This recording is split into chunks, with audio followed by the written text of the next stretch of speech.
Ladies and gentlemen, Tumagundong ang sigawan sa Ormoc City Superdome sa Leyte nitong Lunes sa ginanap kasing opening ceremony ng 2026 NSPC o ang National Schools Press Conference. Ang mga campus journalist hindi napigilang mapasigaw at kiligin nang salubungin ang keynote speaker sa taong ito. Walang iba kundi ang award-winning Kapuso broadcaster at documentarist, si Atom Araulio. Mga campus journalists at mga NSPC finalists, mag-ingay! Ang journalism ay hindi lamang isang skill o kasanayan, hindi lamang ito isang trabaho, isa itong serbisyo, isa itong paninindigan. NSPC 2026, maraming salamat at mabuhay ang campus journalism. Pero nang kumalat ang videong ito, marami ang nalito. Ang naispatan kasi sa Ormoc, dalawang Atom Araulio. Atom Bisaya version? Parang mas Atom pa yung ka-look-alike ni Atom. What's your name? Adrian. Adrian Atom. Akala ko itong molecule. Sino ba talaga sa inyo ang totoong Atom?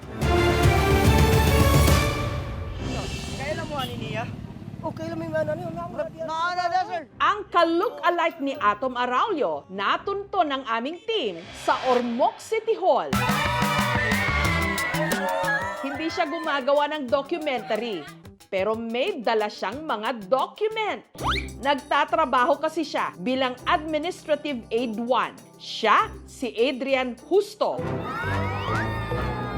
Ang Atom Araulio raw ng Barangay Marhen, Ormoc City. Kayang-kaya ni Adrian makipagsabayan kay Sir Atom sa kapugian. Lamang lang talaga na isang paligo si Sir Atom eh. Eh yung boses kaya? Narito na mga nagbabagang mga dokumento. Practice makes perfect. Adrian! Yan na ba yung mga DTR natin? Si Adrian, matagal na raw fan ni Atom. Idol ko si Sir Atom talaga po kasi matalino yun na reporter, ma'am. Kahit ano mangyari, talagang buwis buhay po siya mag-report eh. Sabi ng mga classmate ko dati, yun daw, yung kahawi ko, yung mata, at saka yung smile ko po. Pero kung meron man daw silang pinagkaiba ng kanyang idol, si Adrian, isa ng family man. Meron na siyang mga anak sa partner niyang si Rosebel. Nabighani ako sa kanya, yung pagngiti niya. Nito ko lang nasabi at napansin na magkamukha pala sila ni Atom. Inulit-ulit ko nga tingnan, tapos pinakita ko sa mga kasama ko. Hindi po ako nakapaniwala, ma'am. Kung nakita ko si Sir Atom, Yun nga lang, inunahan si Adrian ng kaba. Sir, pwede pa picture po. Bigla akong tumakbo sa labas ng pisina po. Kasi talagang hiya-hiya na po talaga ako eh. Natuwa ako kasi ay pwede pala maging artista tong partner ko, si Atom Araulio. Adrian Atom. Akala ko itong molecule. Kasi si Atom kasi maputi, siya itim. Ang pinanghihinayangan lang ngayon ni Adrian, hindi na niya nakausap si Atom. Yun lang yung talaga yung hinihiling ko po. Yung magkausap kami, bigyan lang po niya ako ng kahit kunting tips po, yung sa mga ginagawa niya po.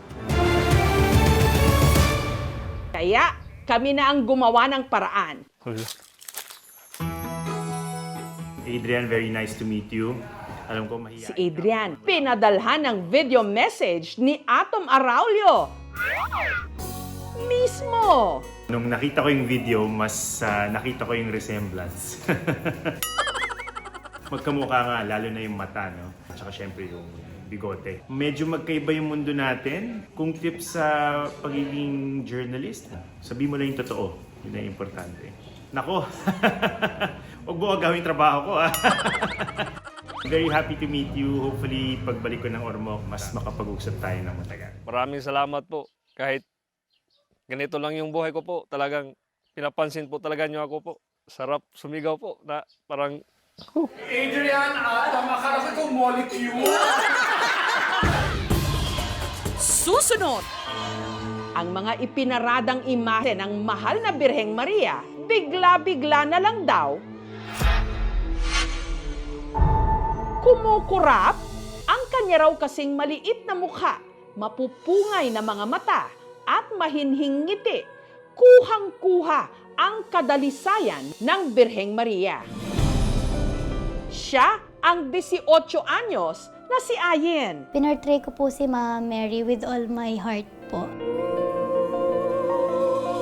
Kung ang mga estudyanteng kalahok sa NSPC ay ganun na lang ang dasal na manalo sila sa paligsahan, ang mga tiga Candelaria, Quezon Province naman, muntik nang mapaaba Ginoong Maria sa mga natunghayan nila sa prosisyong ito. Ang mga ipinaradang imahen kasi ng mahal na Birheng Maria, bigla-bigla na lang daw kumukurap, pero hindi raw ito aparisyon, kundi isang kompetisyon. Ang mga parang imahen kasi na nakasampa sa mga karosa, mga dalagang kamukha raw ng Birheng Maria at binihisan din gaya niya. Ito ang Mama Mary Portrayal Competition, bahagi ng selebrasyon ng taunang Candle Festival ng Candelaria. Ang pinakang meaning o layunin ng portrayal ng Mahal na Birhen does not just lie on the physical features of the woman portraying the Blessed Mother, but it lies deeply on how the one portraying Mama Mary imitates her virtues or her obedience to God the Father and her love for her Son, Jesus Christ. At ang bukod na pinagpala sa lahat, ang hinirang na pinaka-look-alike daw ni Mama Mary, ang dalagang ito.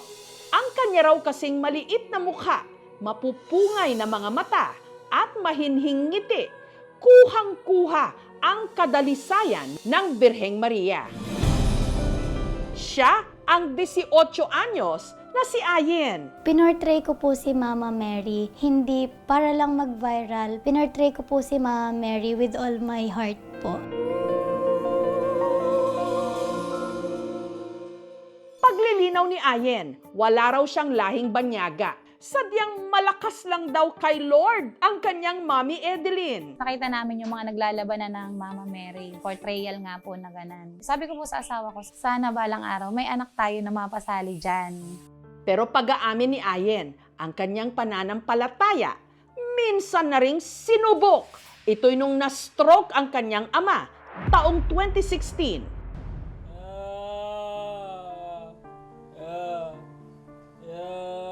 Masasabi ko pong papa's girl po ako. Kaya po nung nagkaganon si daddy, sobrang mahirap po sa akin. Ang hirap po kasi madami po sila.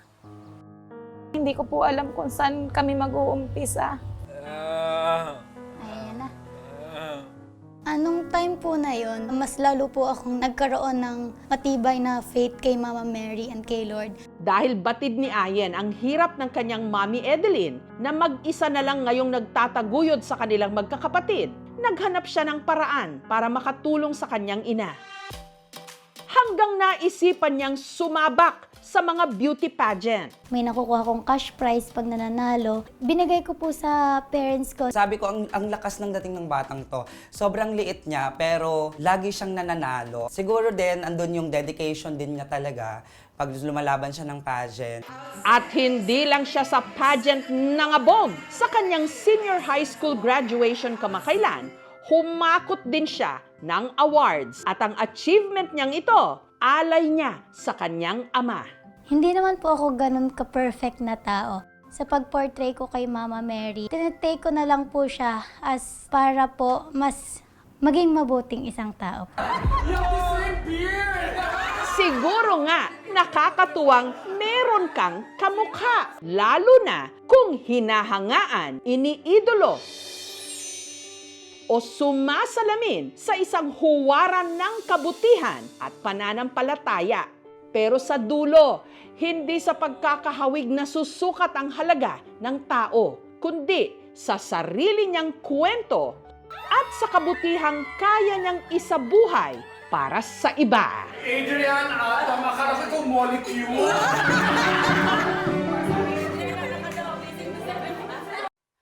Thank you for watching, mga kapuso. Kung nagustuhan niyo po ang videong ito, subscribe na sa GMA Public Affairs YouTube channel.